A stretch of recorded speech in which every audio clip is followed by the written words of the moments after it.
Olá, começa agora o Diálogos, um programa da TV Unesp para a divulgação científica e institucional. Aqui conhecemos pesquisas e avanços científicos do Brasil e do mundo. E também falamos de importantes ações da Universidade Estadual Paulista, a Unesp. Hoje vamos conhecer as pesquisas do Centro de Estudos de Venenos e Animais Peçonhentos, o CEVAP da Unesp, que fica no campus em Botucatu. Quem fala com a gente sobre o CEVAP é o coordenador do centro, o professor Benedito Barra-Vieira. Professor, muito obrigado por sua participação aqui no Diálogos. Ok, eu que agradeço à TV Unesp pela oportunidade de poder participar desse importante programa e divulgar as atividades da nossa unidade lá, que é o CEVAP. Professor, o CEVAP ele é considerado uma unidade complementar da Unesp, vinculado à reitoria. O que significa ser uma unidade complementar? Então, a Unesp tem várias unidades complementares, né? Inclusive a televisão era para ser uma unidade complementar. São unidades, como a própria definição da universidade, elas têm um objetivo específico. No caso do CEVAP, é um objetivo de estudar toxinas de animais peçonhentos. Então, o objetivo fim do CEVAP, basicamente, é estudar e desenvolver projetos na área de toxinas animais, que inclui as serpentes, as aranhas, escorpiões, abelhas. Como que esse centro ele é organizado?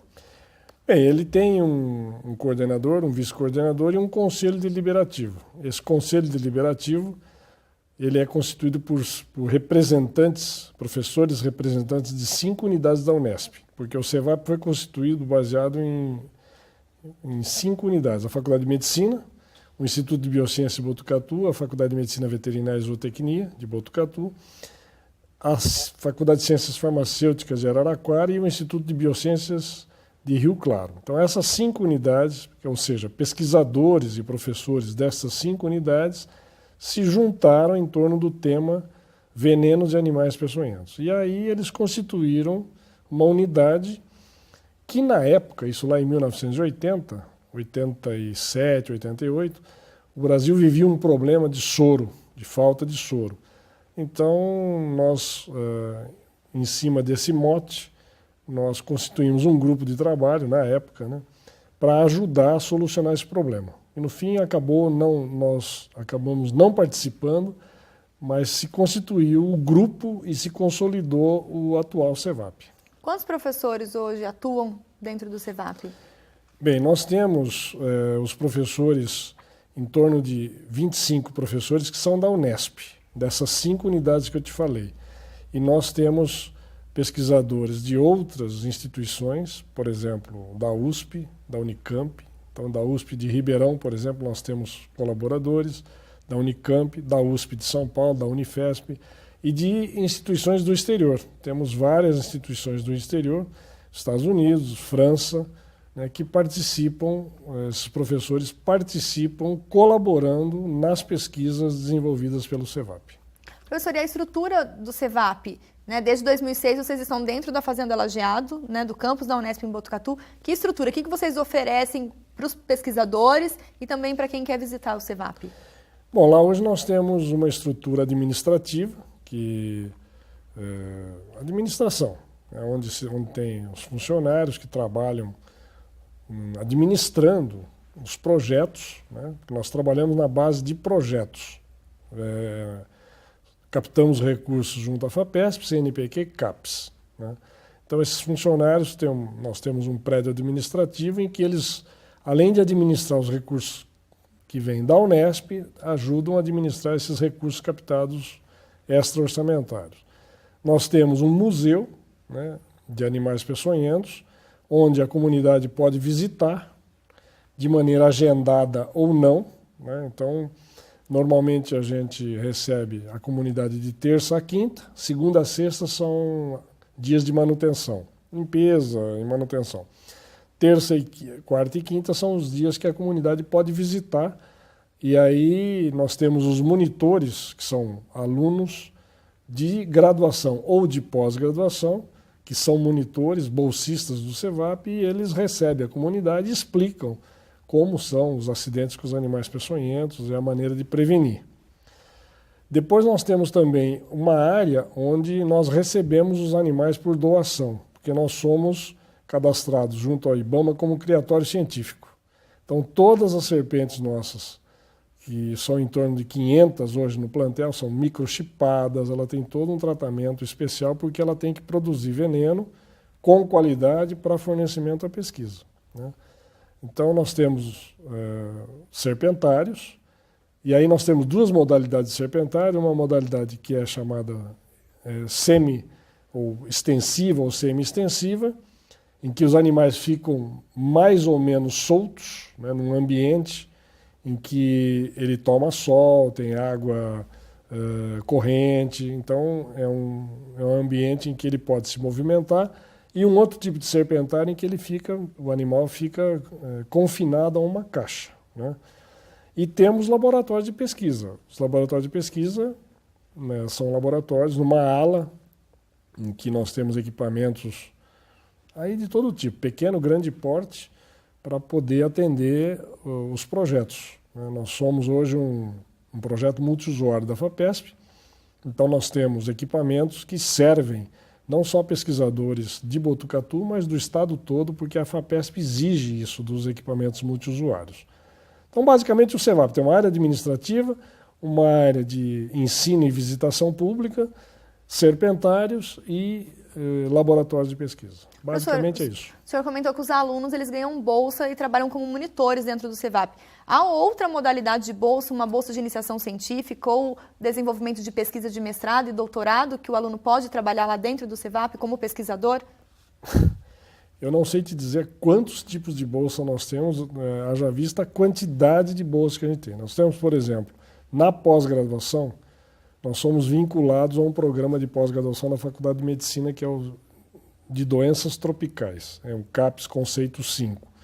Nesse programa de pós-graduação, nós temos um projeto na CAPES de R$1,5 milhão de reais, que contempla bolsas de mestrado, doutorado e pós-doutorado. Então, nós temos um grupo de alunos que desenvolvem teses de mestrado e doutorado, que são vinculados a esse projeto chamado Toxinologia, que é da CAPES.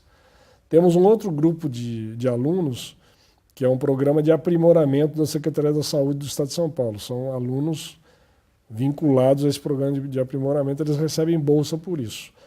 Temos outros alunos que são vinculados ao programa da PROEX, da Pró-Reitoria de Extensão, que são os alunos que recebem a comunidade para explicar, os monitores. E alunos de iniciação científica via CNPq, FAPESP, então são várias modalidades de bolsa que nós temos. Hoje nós temos por volta de uns 60 alunos, mais ou menos, contemplando tudo, né? Graduação e pós-graduação. Mais ou menos. Qual que é a importância desse centro para esses alunos, no sentido da pesquisa, do acompanhamento? Hoje nós temos uma modalidade de bolsa que começou agora esse ano, que chama PIBIC Júnior. Nós recebemos alunos do colegial, eles são bolsistas do CNPq e eles ajudam a lavar pipeta no laboratório. Então, eles são alunos que estão lá, são jovenzinhos, têm 15, 16 anos, que estão nesse PIBIC Júnior, que é um programa da CAPES CNPq, e eles trabalham nos laboratórios. Então, é interessante porque o que acontece? Lá, esses alunos do colegial, que são os PIBICs Júnior, eles interagem com os PIBICs, que são da graduação da Unesp, né, em geral biologia, medicina, que interagem com os aprimorandos, que interagem com os pós-graduandos e os pós-doutorandos. Ou seja, a gente forma uma cultura de pesquisa. Então, o que a gente mostra para esses alunos, na verdade, é um caminho. E eles, porque você tem que, vamos dizer assim, encantar o cliente, não é assim que dizem em administração? Então, a nossa função lá é encantar os jovens para que eles continuem. Esses PIBIC Júnior, por exemplo, eu espero que eles façam o vestibular na Unesp e que se tornem um dia pesquisadores. E os alunos de graduação, por sua vez, já são alunos, eles vão se formar e muitos deles vão se candidatar à pós-graduação. E assim você vai formando uma cultura de pesquisa. Esse é o nosso papel lá, né? E um pouco sobre essa cultura de pesquisa que cativa os alunos, a gente conversa daqui a pouco. Ok. O Diálogos volta já, depois de um breve intervalo.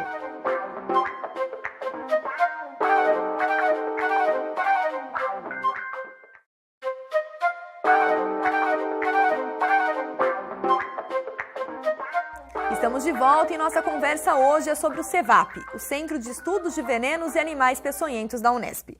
Quem conversa com a gente é o coordenador do centro, Benedito Barra Vieira. Professor, comentávamos da cultura da pesquisa. Atualmente o CEVAP ele trabalha na área da toxinologia, que estuda as toxinas vindas desses animais peçonhentos. Um estudo recente de vocês que tem obtido grandes resultados é o selante de fibrina vindo das serpentes. Explica pra gente o que é esse estudo. Bom, como você disse, a toxinologia é a parte da ciência que estuda as toxinas de micro-organismos, ou seja, de bactérias, fungos, animais e plantas. Esse é o conceito de toxinologia. Nós lá estamos trabalhando na área de animais peçonhentos, que são principalmente as serpentes, os escorpiões, abelhas, vespas. E o selante de fibrina é um produto extraído parte de veneno de serpente e parte de sangue de grandes animais.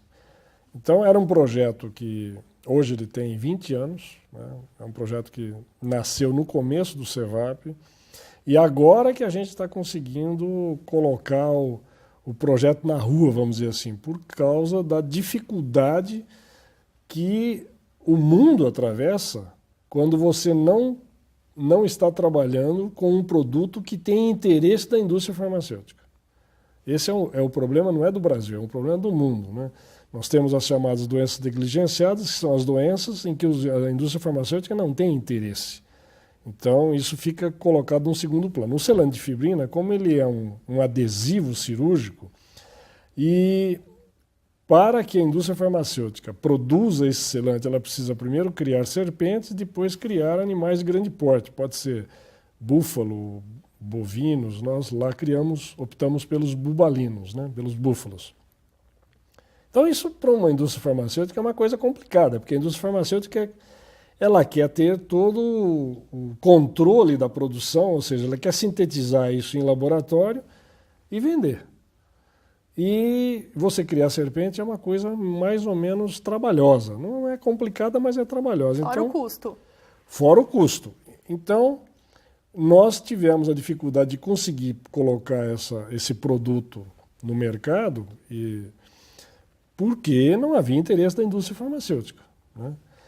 Mas, há 2 anos atrás, o Ministério da Saúde começou a prospectar projetos de pesquisa que eles classificaram do laboratório ao leito do paciente. Então, muita coisa fica no laboratório e não vai para o paciente, porque existe aí o que eles chamam de um gap, um abismo entre a pesquisa fundamental e a pesquisa clínica. Então, o Ministério selecionou, abriu inscrições para classificar projetos, inicialmente mais de 100 projetos se inscreveram, eles selecionaram 5, e desses 5, foi contemplado, né, com recurso do Ministério para desenvolver o selante para usar em pacientes que têm úlcera venosa nos membros inferiores. Esse é o projeto básico. Mas para você conseguir produzir isso dentro dos critérios Anvisa, você tem que ter um laboratório certificado, né, de qualidade internacional, para você poder produzir algo para se usar em paciente. Então, a nossa dificuldade foi começar a construir essa indústria farmacêutica em piloto, em pequena escala. E é isso que nós estamos fazendo. Nós conseguimos agora, estamos licitando o projeto arquitetônico de um laboratório piloto de produção de selante, que vai atender esse projeto, que é um projeto nacional, em que entraram 8 centros de pesquisa do Brasil, nós que estamos coordenando lá na Faculdade de Medicina que está coordenando, pela sua unidade de pesquisa clínica.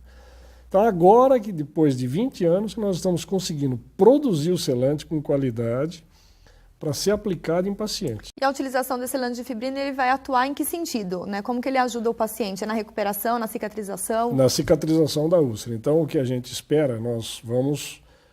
existe todo um protocolo, né? Isso tem que passar por um comitê de ética, já foi aprovado, então tem todo um protocolo para você seguir e ele vai ser utilizado durante 8 semanas na ferida cirúrgica, então vai ser colocado o selante, né? Depois uma bota em volta dessa ferida e o paciente vai fazer isso durante 8 semanas. E a gente, pelos estudos prévios que a gente já fez, O selante diminui o sangramento, diminui a dor e cicatriza mais rapidamente. Mas essa conclusão nós só vamos chegar depois que a gente tiver o resultado do estudo, né? E outro estudo bem recente também é o soro apícola. Esse é outro, por grande coincidência, ontem eu estive em Niterói, que é o nosso parceiro, o Instituto Vital Brasil, finalizando a discussão. Porque o soro, bom, vamos voltar lá, as abelhas africanizadas, não sei se você sabe da história, mas o Brasil só tinha abelha europeia. Os colonizadores nossos lá trouxeram as abelhas europeias. Em 1950, o Brasil viveu uma crise, porque as abelhas que estavam aqui estavam morrendo por doenças. E aí um professor de Rio Claro teve a ideia e apoio do governo federal para ir à África buscar as rainhas africanas para ver se ele conseguia adaptar a abelha africana ao continente brasileiro. E ele trouxe essas abelhas rainhas para cá e para fazer um experimento lá em Rio Claro. E o que aconteceu foi que ninguém sabe bem essa história, mas escaparam essas rainhas africanas e elas adoraram os zangões europeus. Casaram-se e formaram a abelha híbrida, que hoje é chamada de africanizada ou killer bees. Por quê? Porque ela ataca em grande quantidade, né? O ataque dela é maciço, mas, por outro lado, ela é uma abelha mais trabalhadeira que a europeia. Ela acorda mais cedo e dorme mais tarde. Então, ela produz mais mel, mais geleia real, mais os produtos derivados, pólen, do que a europeia. Então, se por um lado, e isso aconteceu, esse problema aconteceu em Rio Claro, e elas escaparam e foram se disseminando pelas Américas, e hoje elas estão nos Estados Unidos. E são as chamadas abelhas assassinas, porque elas atacam em grande quantidade, mas elas são muito produtivas. Então, se por um lado o Brasil ganhou muito na produção de derivados apícolas, hoje o Brasil é um grande exportador de mel, por outro lado ele ganhou um problema, que é o ataque maciço dessas abelhas aos animais e seres humanos. E até o momento não tem um tratamento específico, ou seja, não existe um soro específico que neutralize esse veneno. Então é aí que nós entramos. A gente extraiu o veneno dessas abelhas, fracionou, achamos um parceiro em Niterói, que é o Instituto Vital Brasil, que é nós temos 4 institutos produtores de soro, que é o Butantan, Vital Brasil, a FUNED de Minas Gerais e o CPPI do Paraná. Esses institutos produtores, então entre eles o Vital Brasil, é nosso parceiro no soro apícola, que nós vamos agora, então, também fazer estamos desenvolvendo um projeto para uso multicêntrico. Nós vamos testar isso em pacientes agora de maneira multicêntrica, porque nós temos mais ou menos por ano 150, ou seja, 150 óbitos. Né? Por conta da picada da abelha, africanizada. Africanizada, por ataque em massa. 150 óbitos. É um número respeitável, né? De seres humanos, animais não têm estatística. São mais ou menos 10 mil acidentes por ano com abelha e em torno de 150 óbitos. Nós vamos agora, então, começar esse ensaio. E o soro iria nessa direção de combater esse número de óbitos, o soro, auxiliar nesse sentido. O soro é para combater, porque nós temos basicamente 2 toxinas no veneno, são várias, o veneno é complexo. Né? Tem muitas moléculas, muita proteína, mas tem duas moléculas que são problemáticas, né? A apamina e a melitina, são 2 frações do veneno que são tóxicas.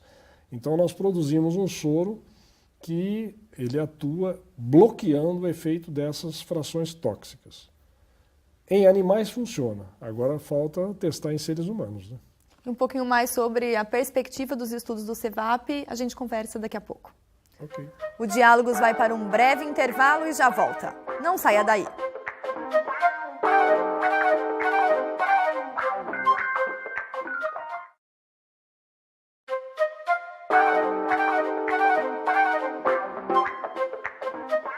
Estamos de volta. O tema de hoje é o Centro de Estudos de Venenos e Animais Peçonhentos do CEVAP. Nosso convidado é o coordenador Benedito Barra Vieira, da Unesp em Botucatu. Professor, falamos bastante das pesquisas que o CEVAP vem desenvolvendo, né? O soro apícola e o selante da fibrina. Além dessas pesquisas, a gente tem um atendimento à comunidade, como comentamos no primeiro bloco. E as pessoas que têm interesse ou, de repente, têm algumas dúvidas no sentido de prevenção de picadas desses animais peçonhentos, conta com um ambulatório virtual. Sim, o CEVAP tem um site na internet, é o www.cevap.org.br. Então, nesse site, nós temos entre o institucional do CEVAP, quem somos, como é a Unesp, e orientações para a comunidade sobre os acidentes, como prevenir e até interagir. Então, se a comunidade quiser interagir conosco, fazendo perguntas em tempo real, né, pode ser pelo www.cevap.org.br. Então, nesse ambulatório virtual, como você disse, é um ambiente em que nós temos os nossos alunos de pós-graduação que estão disponíveis e preparados para atender a comunidade, tirando dúvidas, né, e orientando. Porque às vezes acontece de perguntas, médicos da região, ou, enfim, acidentes que acontecem na região, eles querem saber como encaminhar o paciente. Então, normalmente quem atende esses pacientes é o Hospital das Clínicas da faculdade, que é onde tem soro disponível. Mas nesse ambulatório virtual é possível interagir e saber detalhes de como encaminhar adequadamente um acidente, por exemplo. Ou tirar simplesmente dúvidas, né?